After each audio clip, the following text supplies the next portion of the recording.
Assalamualaikum warahmatullahi wabarakatuh. Baik teman-teman sekalian, kita masuk ke pertemuan ketiga ya dari materi statistik. Untuk pertemuan kali ini kita laksanakan secara asinkronus ya dengan menggunakan video rekaman. Nah, di dua pertemuan pertama gitu ya kita sudah mempelajari beberapa hal tentang statistika deskriptif ya, statistika inferensial. Kemudian kita juga melihat strategi desain tentang analisa statistik ya pada pertemuan sebelumnya. Nah, di pertemuan ketiga ini kita ingin melihat tentang bagaimana sih visualisasi yang bisa kita sajikan ya untuk menyajikan data secara statistik dengan tujuan kita akan lebih memahami ya apa sih sebenarnya makna daripada data ini dengan suatu penyajian data yang kita bisa lihat dalam satu waktu. Ya, artinya misal kita punya data 1 juta record pun gitu ya, atau berapa banyak pun data yang kita punya, ya dengan kita perlihatkan satu gambar ya, atau suatu teknik visualisasi, maka kita bisa tahu sebenarnya data itu maknanya apa gitu ya, isinya seperti apa. Jadi kita bisa melihat dalam satu pandangan secara visual gitu ya. Nah, di sini salah satu teknik yang bisa kita gunakan adalah bukan teknik ya. Salah satu visualisasi yang bisa kita lakukan adalah yang pertama adalah frekuensi distribution namanya. Di sini kita akan membuat tabel gitu ya dengan penyajian data dalam bentuk yang lebih terorganisir dengan baik. Nah, sesungguhnya kita bisa membagi data menjadi suatu nilai ya dan kita bisa memasukkan nilai itu ke dalam kelompok-kelompok yang muncul gitu ya. Ya, kita bisa memasukkan nilai yang muncul dalam kelompok-kelompoknya maksudnya gitu ya. Nah, biasanya ini kita pakai di statistika deskriptif untuk melihat penyebaran data seperti apa. Mungkin dalam data kita bisa lihat polanya dalam bentuk gambar, dalam bentuk tabel dan lain-lain. Nah, contohnya seperti ini gitu ya. Ada suatu panjang, misalnya ini data kontinu gitu ya. Misalnya 0, L, 0 kurang dari sama dengan L kurang dari 10. Nah, untuk data yang memiliki panjang segini, ini ada berapa frekuensinya ya. Kita hitung jumlahnya 5 misalnya. Untuk data seperti ini kita hitung berapa jumlahnya 7 misalnya. Untuk antara range data 20 sampai 30 ini berapa nilai yang ada di situ dari antara sekumpulan data tentunya. Ya misalnya di sini 4 gitu ya. Nah, kita masukkan secara berurut seperti ini kalau datanya continue gitu ya. Kalau datanya discrete gimana? Datanya yang hanya apa yang dipisah-pisah gitu ya yang didapatkan dari proses perhitungan. Ya, ini kita bisa letakkan seperti ini tapi tidak harus secara berurut ya. Jadi kita nggak, karena memang nggak bisa diurut kalau bentuk datanya berupa discrete seperti ini, gitu ya. Misalnya favorite pet dog ada berapa di dalam data itu 10 misalnya. Cat ada berapa di situ 14, lalu rabbit ada berapa 6 dan seterusnya, gitu ya. Nah ini namanya tabel yang kita buat dari distribusi yang sebaran data yang kita ambil ya dari data dan kita akan masukkan distribusi sebaran itu ke dalam kelompok-kelompoknya yang kita bisa tentukan juga. Artinya seperti panjang ini ya. Ini misalnya panjangnya 10-10 gitu ya. Bisa jadi kita tentukan 20-20 atau 30-30 dan seterusnya ya untuk data continuous. Atau biasanya kita bisa buat beberapa kelompok gitu ya. Kita hitung nilai minimum berapa, nilai minimum maksimum berapa biasanya. Kemudian kalau kita ingin bagi menjadi 4 kelompok ya kita kurangi nilai maksimum kurang nilai minimum kita bagi 4 misalnya. Nah nanti jarak antara 4 kelompok itu kita masukkan dan kita hitung ada berapa banyak data kita yang masuk ke dalam kelompok tersebut gitu ya. Itu namanya frekuensi distribution ya. Ini untuk melihat data ya. Dengan data disajikan dalam bentuk seperti ini kita bisa tahu dengan tepat oh misalnya kucing itu ternyata ada 14 gitu ya. Terus rabbit itu ada 6 gitu ya dan seterusnya. Lalu cara yang kedua itu adalah untuk melihat tabel frekuensi. Ya, mungkin mirip-mirip dengan yang tadi, tapi di sini kita bisa hitung frekuensi absolut dan relatif. Absolut itu adalah nilai yang menunjukkan berapa suatu kategori atau suatu kelas kelompok tertentu tuh paling sering muncul, gitu ya. Itu mungkin mirip yang di atas tadi. Tapi kalau yang ini kita bisa sajikan data absolutnya juga. Nah, data absolut itu adalah perbandingan antara data yang sering muncul itu dengan seluruh jumlah yang ada di situ. Gitu ya. Nah, misalnya di sini ya, ada cake. Cake itu jumlahnya ada dua di data kita. Ice ada empat, donat ada tiga. Kita jumlahkan 9. Nah, itu frekuensinya. Nah, ini adalah data absolut. Nah, ini yang data relatifnya nih. Berarti cake itu adalah 2/9. Nah, gitu ya. Berarti sekitar 22% dari keseluruhan data. Ya. Ice itu 4/9, berarti 44% dari keseluruhan data. Donat 3/9, berarti 33% ya dari keseluruhan data, di mana jumlah persentasenya itu tepat 100%. Gitu ya. Jadi ini yang disebut sebagai frekuensi absolut. Absolut itu yang sebenarnya. Ini adalah yang relatif. Relatif itu berarti terhadap keseluruhan dari jumlah total data. Nah, dan biasanya yang absolut itu kita nyatakan dalam yang relatif kita nyatakan dalam presentase, gitu ya. Nah, kemudian ini ada valid presentase. Nah, valid presentase ini sebenarnya ada beberapa kejadian gitu ya. Misalnya kita memberikan survei nih ke mahasiswa misalnya, gitu ya. Misalnya kalau di sini contohnya ada 30 responden, misalnya 30 mahasiswa. Kita tanya apa merek mobil favorit mereka. Ya. Nah, dari 30 ini ada 7 yang nggak jawab gitu ya. Atau ada 7 yang tidak bisa ngasih tahu mereknya apa. Mungkin dia suka semua merek atau mungkin dia tidak mengisi gitu ya. Sebenarnya mereknya apa. Nah, dari 30 yang kita tanya ya, karena ada 7 yang menjawab tidak bisa mengatakan atau yang tidak mengisi, maka sebenarnya yang valid itu adalah 23 saja yang mengisi gitu ya. Nah, kalau kita lihat di sini ada 5 orang yang memilih dia merek mobil favoritnya adalah Ford. Nah, valid presentation itu adalah 5 dibagi 23 jadinya, bukan 5 dibagi 30. Ya, karena apa? Karena ada 7 orang yang tidak bisa mengatakan atau tidak mengisi survei tersebut gitu ya. Nah, jadi kalau kita lihat presentase semuanya ya, itu adalah 5/30, 16,7. Tapi karena kita ingin melihat yang valid gitu ya, di mana kita harus mengurangi dulu 7 responden tersebut, maka 5 dibagi 23. Nah, gitu ya. Nah, ini untuk melihat perbandingan antara nilai yang dihitung secara keseluruhan dengan nilai yang valid tentunya gitu ya. Nah, karena agar tidak terjadi distorsi di sini. Distorsi itu adalah ketidakseimbangan. Takutnya nanti kita bisa apa salah menyimpulkan ya. Karena harusnya kelompok survei itu adalah 30 orang gitu ya. Dan sebenarnya ada 7 nih yang nggak ngejawab gitu ya. Nah, maka kita harus tampilkan valid persentasenya. Nah, tapi kita juga harus tampilkan persentase semuanya gitu ya. Jadi kita bisa melihat ini 16,7, ini 21,7. Nah, apakah perbedaannya terlalu besar gitu ya? Nah, ini kita bisa lihat. Kalau misalnya perbedaannya terlalu besar, ya itu bisa terjadinya distorsi statistik gitu ya. Ya, artinya berarti dari 30 responden, begitu 7 responden tidak menjawab atau tidak mengisi, itu hasilnya nggak valid gitu ya harusnya. Ya, kalau misalnya presentase antara presentase yang seperti ini gitu ya dengan valid presentase ini tidak sesuai atau terlalu jauh perbedaannya gitu ya. Nah, kemudian kita bisa manfaatkan frekuensi tabel ya seperti ini. Jadi kita melihat sebaran-sebaran daripada kelompok-kelompok data gitu ya. Dan biasanya frekuensi tabel ini terdiri dari absolut frekuensi. Jadi frekuensi yang memang dihitung langsung ya, bukan presentase. Oh, ada presentase juga ya, ada relatif frekuensi juga dan ada valid persen.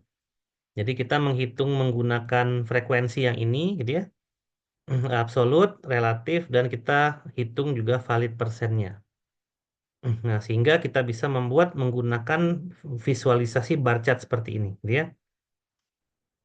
Misal yang memilih mobil VW itu ada tiga, yang memilih mobil Ford ada tiga, BMW ada dua, gitu ya, Opel ada dua, dan Daimler ada satu. Jadi ini adalah merek mobil ya untuk sumbu Y, sumbu X-nya ini adalah frekuensinya.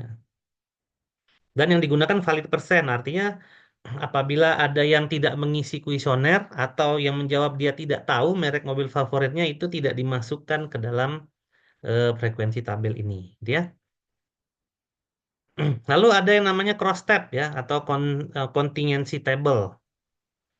Nah, ini biasanya kita gunakan untuk statistika deskriptif untuk menggambarkan relasi atau bukan relasi sih, lebih tepatnya gambaran ya terhadap dua variabel dan biasanya variabel itu adalah kategori. Nah, di sini kita juga masih tetap menggunakan frekuensi gitu ya. Tapi bedanya adalah kalau frekuensi yang tadi berapa banyak kemunculannya untuk satu nilai saja. Kalau tadi kan misalnya hanya merek gitu ya. Ada berapa orang yang suka merek ini, berarti nilainya cuma merek gitu ya. Nah, kalau ini ada dua nilai nih gitu ya. Selain merek apa misalnya gitu ya. Nah, kalau dicontohkan ini di sini ada dua nilai nih ya, ada jenis kelamin dan ada makanan kesukaan gitu ya. Nah, ini kita bisa lihat ya, female itu ternyata ada empat orang yang menyukai cake, ya, tiga orang yang menyukai ice, dan enam orang menyukai donat, dan total female adalah 13, gitu ya. Ini total female-nya. Nah, male menyukai cake 5, menyukai ice 7, menyukai donat 9, dan total male ada 21. Total keseluruhan orang yang disurvei misalnya atau yang ada dalam data itu adalah 34. Nah, untuk yang menyukai cake semuanya ada 9, yang menyukai ice baik female ataupun male itu ada 7, ada 10, dan yang menyukai donat itu ya mau laki-laki atau perempuan itu totalnya adalah 15. Sehingga ini kalau di totalin sama-sama 34, yang di sini juga sama-sama berjumlah 34. Nah, ini berarti ada kombinasi dua nilai gitu ya. Kalau yang tadi cuma satu nilai dan dia menggunakan frekuensi juga. Ya, jadi seperti itu ya untuk cross tab. Di sini biasanya kita menggunakan tadi ya nilai absolut ya. Kebanyakan memang frekuensi absolut di sini. Nah, ini contoh lainnya gitu ya. Misalnya di sini ada gender male, female dan seterusnya. Di sini kita lihat highest level of education. Jadi ada yang college ya, ada yang bachelor, ada yang without graduation, ada yang master dan lain-lain. Jadi ada yang S1, S2 atau dia tanpa gelar gitu ya. Nah, kemudian kita ingin melihat nih hubungan antara dua nilai ini atau dua variabel ini. Kita ingin lihat seberapa banyak sih male yang kuliah S1 misalnya, yang sudah lulus, yang sudah memperoleh gelar S1, atau kita mau lihat yang masih kuliah aja, yang college gitu ya, atau yang sudah bergelar master dan seterusnya. Nah, kita buatlah tabel dengan absolut ya frekuensi di sini. Nah, jadi di sini misalnya ada female without graduation 6, berarti dalam keseluruhan data yang kita miliki ya, berarti kita memiliki wanita yang tanpa memiliki graduation itu ada 6 orang ya kurang lebih. Dan di sini adalah 43 totalnya gitu ya dari total female, dan di sini adalah 49 totalnya dari total male. Nah, biasanya memang cross tab itu yang kita pakai itu adalah absolut ya. Walaupun memang bisa juga sih kita buat relatif ya. Cuman memang lebih enak ya kalau dari pribadi saya sendiri ya, saya lebih suka menggunakan frekuensi absolut ya untuk melihat hubungan antara dua variabel atau dua nilai tersebut. Nah, lalu kita bisa sajikan juga ya gambaran-gambaran data statistik dengan menggunakan suatu diagram ya, atau di sini kita sebut sebagai chart. Ya, di sini bisa teman-teman lihat ada bar chart, histogram, ada scatter plot, line chart, box plot, pie chart, dan lain-lain ya. Ini ada banyak banget. Ya, tidak lain dan tidak bukan, kenapa kita harus melakukan ini adalah agar kita bisa memahami secara keseluruhan data yang kita miliki gitu ya dalam satu tampilan gitu ya, dalam satu tampilan. Ya, contoh yang ini kan dalam satu tampilan kita bisa menyimpulkan bahwa oh ternyata wanita yang tidak tanpa gelar ada 6, laki-laki yang tanpa without graduation ada 7 gitu ya. Kita bisa lihat di sini. Lalu kita bisa lihat juga perbandingannya secara langsung dengan yang mungkin S1 gitu ya. Atau yang lagi kuliah aja deh gitu, yang ada kuliah. Perempuan itu perbandingannya antara yang kuliah dengan tidak itu adalah 6 berbanding 13 misalnya kan gitu ya. yang tidak kuliah dengan kuliah. Kemudian yang kuliah dengan yang sudah S1 perbandingannya adalah 13 berbanding 16 ya dan seterusnya. Jadi kita bisa menganalisa beberapa kemungkinan-kemungkinan ya yang digambarkan dalam suatu tabel cross tab ini. Nah, itu tujuannya gitu ya. Jadi memang enak gitu ya kita membaca datanya kalau misalnya disajikan em, bentuk yang macam-macam seperti ini ya. Salah satunya dengan menggunakan chart. Nah, yang paling mudah dan paling umum ya itu adalah bar chart gitu ya. Kayaknya kalau kita melihat angka-angka statistik seperti ini gitu ya, sering juga kita lihat di portal berita misalnya yang mencerminkan misalnya tingkat kriminal di Jawa Barat itu makin meningkat ya gitu gitu ya. Atau banyak lah gitu ya diagram yang seperti ini. Nah, artinya dengan menggunakan diagram seperti ini kita bisa lihat gitu ya dengan secara cepat ya, bukan cepat ya, dengan secara keseluruhan data yang disajikan dalam suatu gambar atau notasi di sini. Nah, dalam diagram batang ini atau bar chart ya bahasa Inggrisnya, ini menampilkan frekuensi juga tetap dari berbagai macam kategori. Jadi ada beberapa kategori ya, seperti tadi aja ada mobil gitu ya. Mobilnya berapa orang. Lalu kita bisa visualisasikan itu gitu ya dalam bentuk bar chart. Nah, dalam diagram batang atau bar chart sendiri, panjang setiap batang sebanding dengan nilai yang diwakilinya. Jadi makin panjang itu berarti makin besar nilainya gitu ya. Makin pendek berarti makin kecil.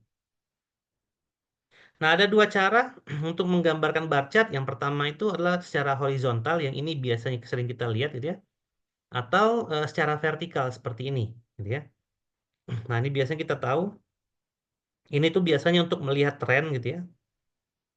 Ya, ini juga sama ya. Ini bisa juga sih melihat tren atau memang eh, ada diagram yang mirip ya untuk melihat tren yaitu histogram sebenarnya ya. Jadi bar chart ini kalau kita gambarkan secara bar chart seperti ini biasanya memang kita ingin melihat perbandingan saja sih ya dengan data yang lain.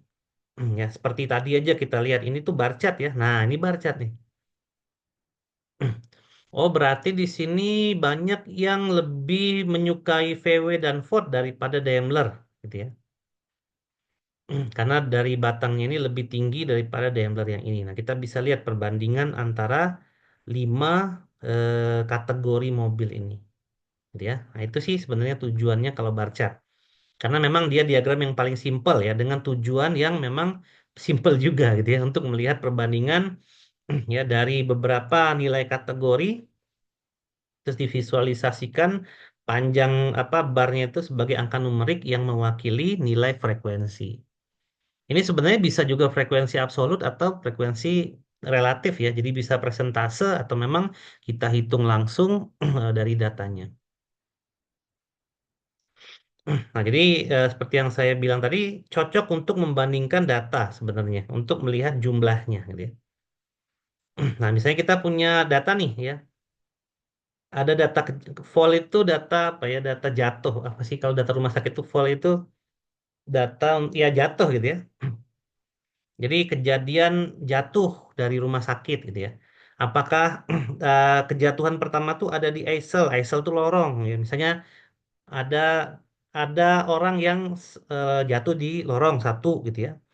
Orang kedua itu yang jatuh saja ya ini. Ini jatuhnya di bedroom, di bathroom, di apa kamar mandi. Orang ketiga di lorong lagi jatuhnya ya. Orang keempat itu di mana? Orang kelima di hospital room dan seterusnya. Nah, kita mau lihat eh, dari data gitu ya. Yang mana aja orang-orang di rumah sakit ini sering jatuh di mana aja sih misalnya. Ya kita tampilkanlah statistik seperti ini. Nah, kita bisa lihat ya perbedaannya. Kalau kita cuma lihat dari tabel yang sebelah kiri aja, kita nggak bisa membuat kesimpulan gitu ya. Mana yang paling sering membuat ruangan mana atau area mana yang banyak orang jatuh di dalamnya. Itu kita nggak bisa lihat dari sebelah kiri ini. Nah, tapi kalau kita ubah bentuknya yang menjadi bar chart, kita bisa lihat. Oh, ternyata di sini yang paling sering jatuh tuh di kamar mandi gitu ya. 22 orang. Ya. Jatuh di lorong itu cuma 6 orang, jatuh di ruang harian itu ada 13 orang, dan jatuh di ruang rumah sakit itu ada di 17 orang gitu ya. Nah, berarti kan dengan kita melihat data ini kan sebenarnya kita bisa menyimpulkan sesuatu ya, bahwa ada 22 orang yang sering jatuh di rumah sakit. Di apa bathroom nih apa kamar mandi. Berarti kita bisa melakukan suatu tindakan, misalnya kita bisa memberikan saran bahwa untuk kamar mandi harap dibersihkan 15 hari sekali misalnya gitu ya. Nah, karena memang yang paling banyak jatuh itu adalah orang-orang yang berada di kamar mandi. Kemudian bentuk yang lebih kompleks daripada barcat itu namanya grup barcat. Nah, ini kalau terdapat beberapa variabel kategori yang ingin kita bandingkan dan kita ingin kelompokkan ya dalam suatu diagram batang yang berkelompok namanya. Nah, misalnya tadi datanya ditambahkan lagi ya. Kalau tadi cuma lokasinya aja misalnya. Orang yang jatuh pertama kali nomor satu itu jatuhnya di lorong. Nah, kita punya data lagi misalnya. Orang yang jatuh di lorong ini hanya memiliki minimal injury, artinya dia jatuh tapi dia tidak terlalu parah lukanya gitu ya. Terus ada juga yang jatuh di kamar mandi tapi dia tidak luka, no injury gitu ya. Atau justru ada juga yang dia jatuh di lorong tapi medium injurinya, jadi dia luka, gitu ya, dia luka. Nah, terus ada juga yang mungkin yang di day room, yang ruangan biasa itu ternyata pas jatuh itu lukanya serius gitu ya. Nah, dengan adanya data seperti ini kan kita nggak bisa menyimpulkan juga ya bahwa memang apakah di rumah sakit itu semua lukanya serius kan nggak juga gitu ya. Nah, kita tampilkan dulu dalam grup bar chat seperti ini. Ya. Ya, yang mana yang mau kita grup nih? Misalnya yang mau kita grup yang call frequency-nya, maka ini yang akan menjadi nilai X-nya, nilai Y-nya. Nah, kemudian frekuensi daripada minimal injury ini ada di mana aja gitu ya. Nah, di ISL berapa banyak, di lorong berapa banyak, di bathroom berapa banyak, di day room berapa banyak gitu ya, di hospital room berapa banyak. Nah, itu kita munculkan dalam bentuk barnya. Jadi bar itu adalah frekuensi dari location-nya. Dan agar kita bisa melihat dengan mudah, biasanya kita bedakan warnanya gitu ya. Nah, coba kita lihat di sini, misalnya kasus yang tidak ada cederanya. Oh, ternyata kasus yang tidak cedera itu banyak ada di day room. Kita bisa lihat yang minimal injury itu paling banyak di mana? Ternyata memang di kamar mandi. Nah, yang medium injury ternyata banyak di mana? Banyak di day room dan di serious injury juga ternyata di kamar mandi gitu ya. Nah, dari sini kita bisa menyimpulkan bahwa memang yang luka serius itu banyaknya di kamar mandi gitu ya. Tapi memang frekuensi yang luka serius ini lebih sedikit daripada yang frekuensi minimal injury dan medium injury secara umum. Karena kita bisa lihat gambarnya gitu ya. Dan yang jatuh tapi tidak luka itu sangat sedikit sekali kemungkinannya gitu ya. Nah, kita bisa lihat dari sini. Jadi kemungkinan terbesar itu apabila jatuh, mau jatuh dimanapun juga ya, mau di day room, hospital room, bathroom, ISAL atau lorong, itu biasanya minimal injury lah gitu ya. Minimal injury artinya minimal dia ada sakitnya lah sedikit gitu ya, ada itu. Tapi yang serius juga ada, tapi yang jarang terluka juga ada. Nah, barchat juga kita bisa lakukan untuk nilai rata-rata biasanya. Nah, contohnya seperti ini gitu ya. Jadi memang tidak harus menggunakan frekuensi absolut atau frekuensi relatif ya, tapi kita bisa menggunakan rata-rata juga. Contohnya di sini ya. Nah, jadi ingat bar chart itu datanya harus kategori ya. Tadi kalau kita punya datanya adalah numerik, numerik ini nggak mungkin kita taruh di sumbu Y. Jadi ya kita taruhnya ini pasti sebagai frekuensinya. Nah, tapi frekuensinya mau absolut, percentage, relatif atau mean. Nah, gitu ya. Misalnya kita rata-rata deh gitu ya. Kita mau lihat nih rata-rata orang yang memiliki education itu mau S1, S2 dan lain-lain itu seperti apa sih salary-nya per bulan misalnya gitu ya. Nah, kita lihat rata-rata aja nih gitu ya. Jadi yang di sumbu Y-nya itu adalah yang kategori yang di sini ya. Berarti ada tanpa graduation ya, college, bachelor dan master ini kita bisa urutkan juga gitu ya. Menurut apa levelnya atau kelompoknya masing-masing gitu ya. Misalnya yang without graduation. Nih, ada banyak kan data yang di sini yang without graduation ya. Salary per bulannya juga ada banyak. Kita jumlahkan semua dibagi dengan total yang apa without graduation kita dapat hasil berarti di sini 1619 misalnya euro gitu ya. Apabila yang kuliah misalnya 18.804 euro. Yang memiliki apa S1 nih, sarjana bachelor's. Nah, yang bachelor's degree itu S1 ya. 21 2 $2.116 misalnya. Kemudian yang memiliki rata-rata salary tertinggi itu adalah memang yang master degree gitu ya. Nah, dengan adanya pengelompokan seperti ini dan ini kita urutkan, maka kesimpulan kita adalah rata-rata penghasilan paling tinggi itu adalah memang yang bergelar S2 gitu ya. Makin tinggi gelarnya, makin tinggi salary-nya dari data yang ini gitu ya. Nah, apakah ini menggambarkan keseluruhan data? Iya gitu ya. Tapi hanya pada waktu ini saja. Misalnya ini adalah data lulusan Unjani, ya berarti ini berlaku di Unjani aja gitu ya. Di tempat lain gimana? Belum tentu gitu ya. Atau data ini adalah berlaku di Indonesia saja. Misalnya, di negara lain gimana? Belum tentu gitu ya. Atau ini berlaku di seluruh dunia gitu ya. Di planet lain gimana? Belum tentu gitu ya. Ya, tapi ya scope kita kan nggak ke planet lain juga gitu ya. Kalau ini udah menunjukkan apa dunia, ya maka itu berlaku dari turunan ke keturunan-turunannya gitu ya. Kalau secara dunia ternyata bergelar S2 itu memang lebih tinggi salary-nya, itu akan berlaku juga di setiap negara gitu ya. Itu juga akan berlaku juga di hierarki di bawahnya ya, di daerah sampai nanti di kampus masing-masing gitu ya. Ya tentu dia berlaku hierarki ya untuk menyimpulkan data tentunya. Nah, atau yang histogram nih yang saya mention tadi. Ya, yang kita bisa lihat tren sekaligus gitu ya. Jadi ini juga sama ya, menampilkan frekuensi, tapi di sini yang ditampilkan itu adalah sebaran frekuensinya atau distribusi frekuensinya. Ya bedanya adalah di dalam histogram biasanya nilai Y-nya gitu ya, itu adalah bilangan numerik gitu ya. Nah, dan dia harus terurut ya dalam suatu kelompok-kelompok tertentu. Nah, misalnya seperti ini. Hardness ya, tingkat kekerasan, misalnya pada besi misalnya gitu ya. Nah, ini terurut nih ya. 27, 28, 29, 30, 31. Jadi ini ada 27 dibanding 28.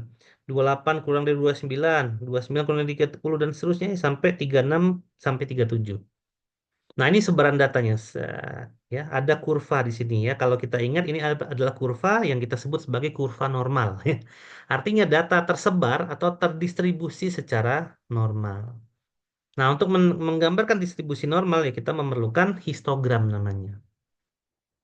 Nah, bedanya apa histogram dengan bar chart? Kalau bar chart itu barnya terpisah antara satu dengan yang lain. Ya, ini ada A terpisah dengan B gitu ya. Terpisah dengan C, terpisah dengan D gitu ya. Nah, ini kita nggak bisa bikin grafik ya, kita nggak bisa bikin garis. Karena dia memang tujuannya hanya untuk melihat data yang berkelompok, berapa frekuensinya, lalu paling kita bisa membandingkan dengan kelompok yang lain.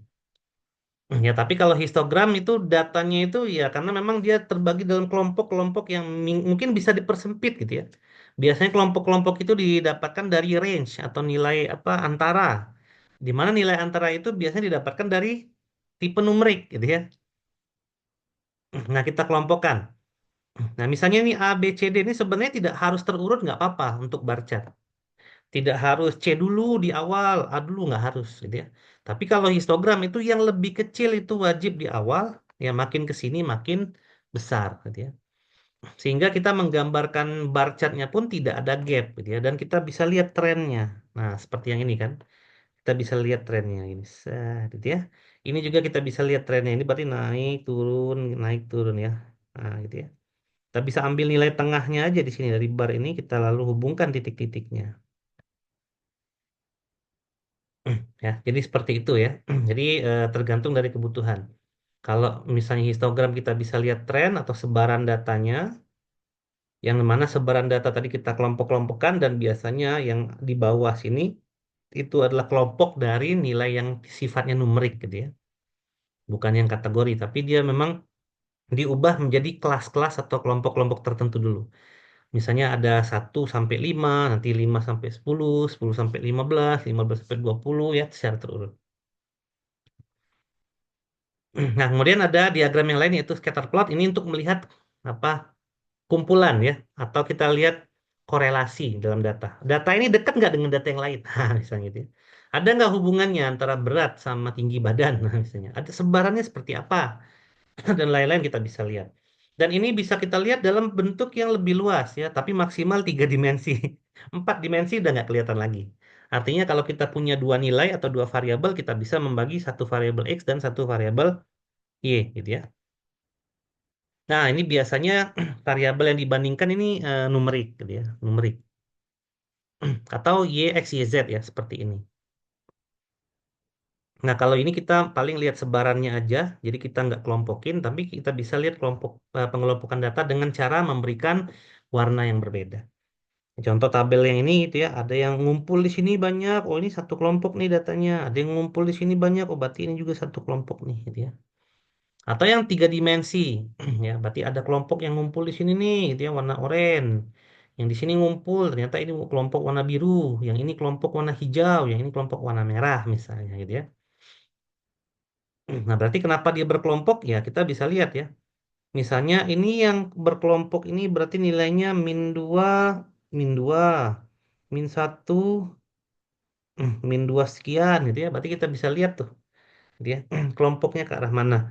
Kalau kita lihat dari tren, memang arah datanya ini berarti kelompok apa seimbang gitu ya antara nilai X dan nilai Y itu dia naik secara konsisten atau linear gitu ya. Kalau ini sebarannya ini tidak seperti yang biru gitu ya. Nah, di sini ada beberapa hal dalam sebaran scatter plot ya yang kita bisa lihat. Kalau bentuk yang seperti ini tadi ini kita mungkin nggak bisa analisa, jadi ini mungkin tidak ada relasinya antara sumbu X, sumbu Y dan sumbu X gitu ya. Tapi kalau dia kita lihat ada yang mengumpul seperti ini makin ke atas terus gitu ya, berarti dia mungkin ada relasinya nih antara nilai X dan Y. Nah, ini kita disebut sebagai dia berelasi secara linear karena datanya ngumpul terus ke atas gitu ya. Tapi ini positif. Nah, kalau kayak gini, kita lihat, oh yang ngumpul aja di sini, oh ini linear negatif, gitu ya. Maka di sini kita sebut dia berkorelasi positif, yang di sini kita sebut berkorelasi negatif. Kalau ini kita lihat ya, dia cuma nilai acak aja, dia tidak ada korelasinya. Sama seperti analisa saya yang mana biru tadi ya. Oh ini kan trennya ke sini nih, oh berarti makin ke sini makin jauh, oh ini berkorelasi nih, gitu ya. Oh yang ini nggak berkorelasi misalnya, ya ini dikelompokin aja gitu ya. Tapi dia tidak berkorelasi apapun. Nah, kemudian chart yang satu lagi itu adalah box plot. Nah, box plot itu lebih enak untuk melihat sebaran-sebaran data secara aktual gitu ya. Jadi dalam menggambar box plot itu atau dalam membaca box plot itu ada beberapa hal yang kita bisa lihat. Yang pertama adalah median, yang kedua adalah mean, jadi ada rata-rata juga. Kemudian ada interkuartil, jadi ada rentang kuartil.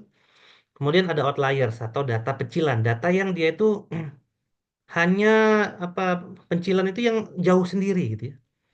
Misalnya kalau kita lihat gaji itu menyebarnya itu di antara 3 jutaan. Tapi ada satu orang doang yang gajinya 100 juta misalnya. Nah, berarti yang gaji 100 juta ini bisa disebut sebagai pencilan atau outlier gitu ya. Karena yang lain itu paling ngumpulnya di 3 juta atau di rata-ratanya 3 juta nih, di sekitaran 3 juta nih gaji orang-orang. Dari 100 orang gitu ya. Misalnya 90 orang tepat 3 juta gajinya gitu ya. Sehingga dirata-ratain 3 juta gitu harusnya. Tapi gara-gara ada satu orang yang bergaji 100 juta, nilai rata-rata jadi goyang gitu ya.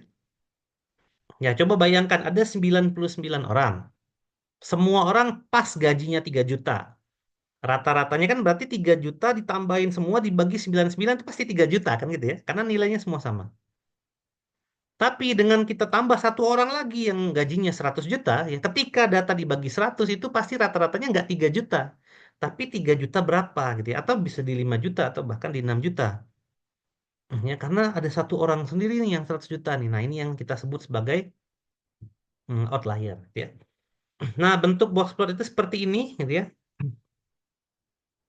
Nah, cara membacanya seperti ini gitu ya. Ada nilai kotak di tengah, ini yang paling terhighlight ya dalam visualisasi kita. Nah, kotak ini berarti 50% nilai dari seluruhan frekuensi data tuh ada di tengah. Jadi misalnya di sini ada 100 ada 100 orang nih. Ya ada 100 orang. Di mana orang itu punya umur. Ada rentang umurnya nih, gitu ya. Ini jadi yang sebelah sini ini umur. Nah, berarti kita bisa lihat di tengah ini berarti 50% orang atau 50 orang ya 50% dari 100, 50 orang itu ada di rentang umur ini. Nah, gitu ya. Berarti 50% orang tuh ada di sekitar berapa nih? Ya, di sini kalau ada ya sekitaran 38 dan 62 misalnya gitu ya. Misal gitu ya. Nah, 25 sisanya itu ada di atas sini. Ini 25 sisanya dan 25 sisanya lagi di sini. Ya. Sehingga dari atas sampai bawah ini itu pas 100%. Gitu ya. Nah, yang di atas ini adalah batas atas, yang di bawah sini batas bawah. Kalau ada nilai yang di atas sini, yang di sini misalnya dari garis ini, kemudian ada nilai yang dari garis ini ada di bawah sini, itu kita sebut sebagai nilai outlier. Gitu ya. Nah, nilai di sini kita sebut kuartil 1, di sini kita sebut kuartil 3. Yang garis putus-putus ini namanya rata-rata. Nah, rata-ratanya berapa di sini nanti? Yang garis tebal itu adalah nilai median ya atau nilai tengah. Nah, gitu. Cara baca box plot gitu ya. Nah, ini contohnya gitu ya. Jadi misal tadi ini adalah usia gitu ya. Dari 100 orang misalnya. Nah, ini range kuartil ya dari kuartil 1, ini range kuartil 3. Berarti nilai 50% data tuh ada di sini. Jadi kalau Q3 di sini adalah 63, Q1 adalah berapa 31 gitu ya. Berarti 50% data kita itu atau kalau ini pas 100 orang gitu ya. Berarti 50 orang itu berarti 50% dari data itu berada di antara Q1 dan Q3 gitu ya. Ya interkuartil lah itu ya. Ini Q karena ini areanya Q1, ini area Q2 dan ini area Q3 tadi. Karena data itu dibagi menjadi tiga jadinya ya. Di mana memang 50% orang itu berarti ada di Q2 ya. Atau di antara batasan Q1 dan Q3. Nah, yang garis putus-putus nilai rata-rata, yang garis tebal itu adalah nilai min. Berarti ada 50 orang nih yang pesertanya atau yang umurnya itu di antara 31 sampai 62. Terus ada 25 orang atau 25% dari data kalau datanya 100 tadi ya. Yang usianya di bawah 31 dan ada 25% atau 25 orang karena dari datanya pas 100 tadi itu yang umurnya di atas 63. Ya, di atas 63 sampai mana? Sampai sini ini 100 mungkin ini. Atau sampai sini ini mungkin 15 gitu ya. Nah, gitu. Jadi itu cara membaca box plot gitu ya. Nah, ini nilai minnya yang putus-putus gitu ya. Nilai rata-ratanya berada di antara sekitaran berapa nih ya? Kalau 50 di sini ya 48 mungkin itu ya. Lalu ada nilai yang paling sering muncul, nilai tengahnya ada di sini ya. Di sekitar 42 gitu ya. Nah, itu adalah interpretasi dari box plot gitu ya. Oke, ini datanya nggak lengkap ya, jadi kita agak susah menginterpretasikan ini. Ya, tapi intinya ya seperti itu gitu ya, interpretasi dari box plot tersebut. Jadi di tengah itu adalah nilai kuartilnya, yang paling bawah ini nilai kuartilnya atau batasan Q1 yang di sini, batasan Q3 di sini ini adalah nilai antara kuartil 1 dan kuartil 2 dan nilai yang 50% itu ada di sini. 25%-nya ada di sini dan 25% di sini. Kalau persis dengan gambar ini berarti nilai yang paling banyak itu yang di atas Q3 ya dibandingkan dengan yang di bawah Q1. Lalu di sini adalah nilai minnya dan di sini adalah nilai mediannya. Ya, inilah interpretasi dari blocks plot gitu ya. Nah, blocks plot bisa nggak diplotting banyak gitu ya, dibuat banyak bisa gitu ya, bisa. Nah, ini kalau kita lihat nih ya seperti ini. Berarti kita akan membuat multi block plot. Misalnya kita ingin melihat ya secara visualisasi tadi ya, kita tambahkan data yang orang jatuh tadi gitu ya. Ada orang jatuh di lorong, orang jatuh di kamar mandi, di ruang rekreasi dan ruang hospital, ruang rumah sakit. Terus kita mau lihat umur berapa aja sih yang paling banyak jatuh di situ gitu ya. Kita lihat dari sini. Oh, untuk yang jatuhnya di hospital room ini range umurnya banyak nih gitu ya. Range umurnya lebar karena Q1 dan Q3-nya jaraknya lebar. Tapi sedikit jumlah yang jatuh di hospital room, gitu ya. Karena memang sedikit misalnya. Nah, ini lihat aja dari titik-titik ini. Tapi dia lebar gitu ya. Dan yang paling banyak itu kayaknya anak-anak gitu ya. Karena lihat aja ya cenderungnya ke bawah ya daripada nilai yang ini gitu ya. Jadi daripada yang minimum dibandingkan nilai tengah dan dibanding maksimum, oh berarti ini banyak anak-anak nih yang jatuh di hospital room. Ya dengan antara umur 10-an mungkin gitu ya. Dan rata-rata yang jatuh tuh 50%-nya itu di sekitaran sini. Nilai min dan nilai mediannya juga di sini. Berarti data ini sebarannya normal gitu ya. Kemudian yang jatuh di recreation room itu gimana? Oh, ternyata yang paling banyak tuh di rentang usia antara kuartil 1 dan kuartil 3-nya di sini gitu ya. Berarti ini rentang usia antara 22 kisaran itu dan 44 misalnya. Nah, itu yang paling banyak nih 50% datanya. Ya. Tapi yang anak-anak jatuh di recreation room ini justru dikit ya, banyak kan orang tua. Karena dia terlalu range-nya terlalu jauh gitu ya. Nah, yang jatuh di kamar mandi kita lihat datanya pasti lebih banyak daripada yang lain ya.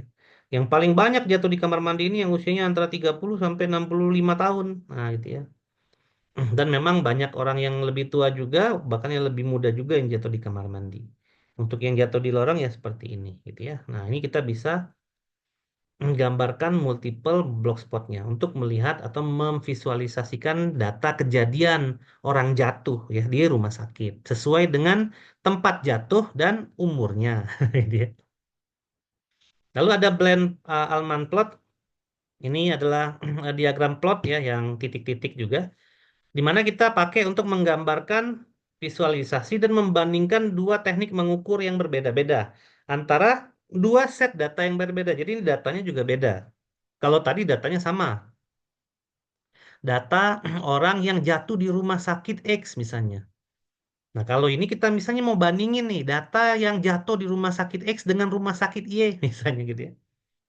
Kurang lebih nanti kesimpulan kita bisa untuk keseluruhan rumah sakit nggak gitu ya. Kalau misalnya orang tua itu sering jatuh di kamar mandi gitu ya. Nah, kita bisa gambarkan dengan blind Alman plot seperti ini gitu ya. Oke, extra time. Ya, sebenarnya ada banyak lagi gitu ya. Beberapa chart di sini yang kita bisa perkenalkan. Ada line chart seperti ini gitu ya. Jadi line chart itu biasanya kita titik-titikkan dulu, lalu kita buat garisnya. Misalnya untuk menunjukkan tren tahunan. Nah, itu ya. Terus kita lihat ada perubahan data nggak? Misalnya di 2012 10, oh 2013 naik nih jadi 40, turun lagi, naik lagi dan seterusnya gitu ya. Nah, kita bisa lihat atau polanya atau trennya dari garis-garis yang terhubung. Misalnya yang kuning ini adalah harga kayu, yang biru ini adalah harga emas. Nah, kita lihat perbandingannya misalnya gitu ya. Dari tahun ke tahun ada perubahan atau tidak. Kemudian ada pie chart. Ini untuk menggambarkan proporsional dari keseluruhan data dalam bentuk presentase tentunya. Ya, dalam bentuk lingkaran. Gitu ya. Nah, ini misalnya tingkat kriminal yang paling sering muncul itu di negara mana gitu ya. Oh, ternyata di USA nih gitu ya. Di Australia segini, di Kanada berarti nomor satu USA, nomor dua UK, nomor tiga Kanada, empat Australia dan negara lainnya di sini ya. Negara lain itu apapun lah gitu ya. Ternyata Amerika menyumbang ya tingkat kriminal paling tinggi daripada negara yang lain gitu ya. Nah, ini pie chart nih gitu ya. Lalu ada area chart ini untuk melihat perubahan data seiring dengan waktu menggunakan area di bawah kurva gitu ya, di bawah kurva nih. Yang dilihat itu bukan yang di atas ini gitu, yang putih-putih ini bukan, tapi yang di bawahnya. Ini juga sama untuk melihat tren, pola atau perbandingan kategori antar waktu. Misalnya di sini orang suka pakai apa saja sih? Ya, orang tahun 93 sampai tahun 78 tuh ternyata banyak menggunakan vinil gitu ya sebagai tempat penyimpanan misalnya. Terus tahun 98 itu orang banyak menggunakan kaset. Walaupun nanti di tahun 98 tuh ini kan grafiknya ada di sini sekitar sini. Oh, sudah ada muncul compact disc. Jadi kita lihat oh ternyata orang banyak menggunakan compact disc nih antara tahun berapa ya tahun 98 mungkin sampai 2013. Ini udah ada download oh ternyata tahun 2008 ini udah mulai ada nih yang namanya download. Orang udah mulai pakai. Kemudian 2013 ke atas itu orang banyak menggunakan platform streaming. Jadi jarang udah pakai compact disc lagi. Orang udah jarang download gitu ya untuk nonton film misalnya. Apalagi yang pakai kaset gitu ya, apalagi yang pakai vinyl dan pakai 8 track gitu ya. Karena dia udah cenderung turun banget ya. Dan ada yang other di sini, artinya dia menggunakan musik itu streaming musik itu apa mendengarkan musik itu selain dengan media-media yang ada di sini. Nah, itu melihat tren ya seiring dengan waktu. Lalu ada bubble chart. Ini kita bisa gambarkan dengan bubble kalau 2 dimensi. Kalau 3 dimensi berarti jadinya bola ya. Di mana gelembung itu entah bubble entah bola itu mewakili suatu nilai yang nanti dia akan beririsan dengan nilai yang lain. Nah, biasanya ini nilainya numerik gitu ya. Nah, kayak gini ada series 2 dengan series 3 itu beririsan gitu ya. Ini juga beririsan nih antara series 4 dengan series 1, ini juga sama gitu ya. Untuk melihat kelompok-kelompoknya apakah ada yang beririsan atau ada yang tidak. Kalau ada funnel chart, ini bentuknya segitiga. Biasanya yang paling atas itu mewakili jumlah atau frekuensi yang paling kecil gitu ya. Yang paling lebar dari segitiga itu menggambarkan frekuensi yang paling banyak. Ini sebenarnya bisa ke atas atau ke bawah. Ini bebas saja sebenarnya. Tergantung dari representasi kita. Ya, misalnya funnel chart untuk penjualan atau sales. Follow up sekian, sales call sekian, lead sekian, itu yang terjual sekian. Gitu ya. Nih mewakili jumlah ya. Kalau kayak gini kan makin ke bawah dia makin sedikit jumlahnya ya, makin ke atas ya makin gede gitu ya.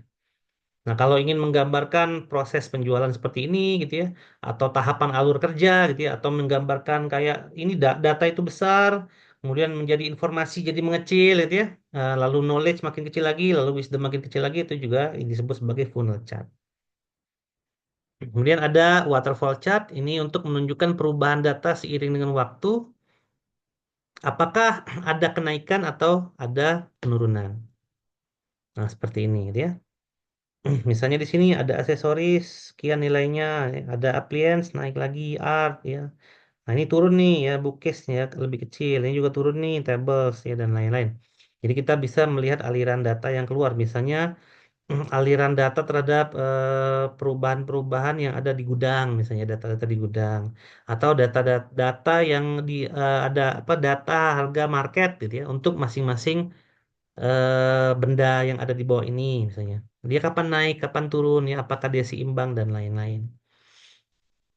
Lalu ada heat map menampilkan data dalam bentuk matriks ya, biasanya matriks 2 dimensi di mana dia memiliki warna gitu ya. Dan warna itu memiliki makna yang berbeda-beda. Nah, contohnya kalau warna biru itu very low. Ya, biru yang kayak gini low, abu-abu normal, orange high, merah critical. Nah, kita membandingkan traffic misalnya. Kita bandingkan dua nilai nih, hari dan jam misalnya gitu ya. Berarti ini jamnya dari jam 12 AM sampai 10 PM, ini harinya nih. Nah, kita lihat trafficnya. Oh, ternyata kalau jam 12 hari Senin itu very low gitu ya. Nah, rentang berapa very low, low, normal, dan lain-lain itu kita atur dulu gitu ya sebelumnya. Baru kita bisa buat heat map ini gitu ya.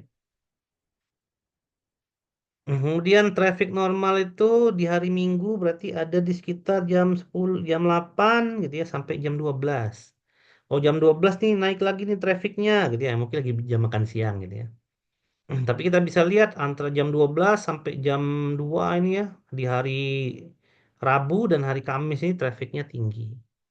Namun sisanya normal. Jadi kalau kita mau pergi misalnya oh kita lihat nih di setiap hari yang biru-biru ini berarti kalau mau pergi itu ya antara jam 12 AM sampai jam 4 lah gitu ya.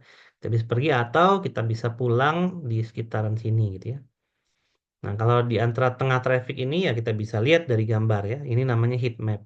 Jadi dia menggunakan representasi data di mana menunjukkan suatu nilai yang relatif gitu ya. Relatif itu biasanya terdiri dari jarak atau persentase tertentu.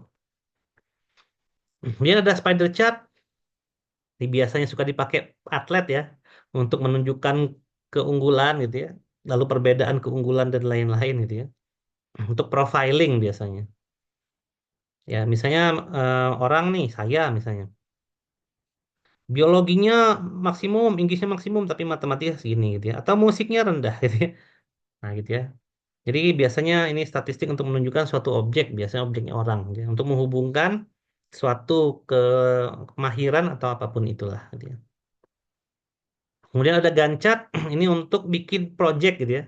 Kalau kita main project nih ya dalam IT atau dalam project apapun, kita bisa melihat ini adalah pekerjaannya, lalu ini adalah pekerjaan yang beririsan di tanggal sekian gitu ya. Berarti dari tanggal 19 Januari sampai 19 Maret kita melakukan planning. Di antara itu kita di 19 Februari melakukan research. Kemudian di 19 Maret kita melakukan desain. Berarti di antara 19 Januari dan Februari itu kita cuma fokus di planning dan research saja. Tapi planning mulainya di Januari 19, Februari 19 mulai research. Implementasinya kapan? Di 19 April dan 19 Juni di kuartil 2 tahun 2019 misalnya. Lalu follow up-nya di sini. Nah, ini namanya Gantt chart ya, untuk memvisualisasikan suatu project gitu ya. Dalam project pangkat lunak ini juga pasti akan dimanfaatkan. Lalu ada tree map ya dalam bentuk persegi panjang biasanya ini untuk mewakili populasi atau hierarki gitu ya. Misalnya office supplies ya. Untuk office itu ada apa sih ATK? ATK itu ada apa aja? Ada kertas, ada binder, ada amplop, ada storage dan lain-lain. Yang paling penting yang mana di sini gitu ya, appliance ya dan lain-lain ya. Paper juga penting gitu ya. Label ya nggak penting-penting amat karena kotaknya kecil dan lain-lain. Atau dari teknologi yang paling penting itu apa? Oh, ternyata handphone yang paling penting dari teknologi ya. Daripada mesin, aksesoris sama copiers ya. Furniture yang paling banyak dipakai orang tuh apa? Kursi gitu ya, sama bookcase gitu ya, atau apa? Lemari buku. Terus kalau furnishing yang lain ya lebih sedikit. Namanya tree map. Lalu ada polar area chart. Ini biasanya dalam bentuk lingkaran, yang mana bentuk dari lingkaran ini akan mewakili populasi data. Ini cocoknya mewakili nilai absolut yang berupa presentasi ya, nilai relatif ya. Atau mewakili persentase. Kita bisa lihat persentase-persentasenya dan perbedaan antara gambar yang warna hitam, yang agak merah seperti ini, dan yang merah seperti ini. Untuk kategori A, B, C, D, E, F, dan seterusnya dalam bentuk lingkaran. Lalu ada network chat. Ini menggunakan tree ya, hubungan antara node dan edge, simpul atau apa garis ya. Node itu yang bulat-bulat ini, edge itu yang garis ini. Dan ini untuk memvisualisasikan jaringan komputer, jaringan visual, hubungan organisasi, struktur jaringan komputer, ya, relasi antar paper misalnya, ya, paper penelitian dan lain-lain. Ya, baik seperti itu, gitu ya. Baik itu saja mungkin ya apa yang bisa disampaikan dalam pertemuan 3 kali ini. Jadi yang bisa disimpulkan adalah setiap kita membuat suatu gambaran atau visualisasi dari statistik itu digunakan untuk analisa datanya ya secara deskriptif dan perbedaan dari pembuatan masing-masing visualisasi tersebut itu memiliki tujuan yang berbeda, ya. Baik, itu saja dari saya. Terima kasih sudah menonton video ini sampai dengan akhir. Wassalamualaikum warahmatullahi wabarakatuh.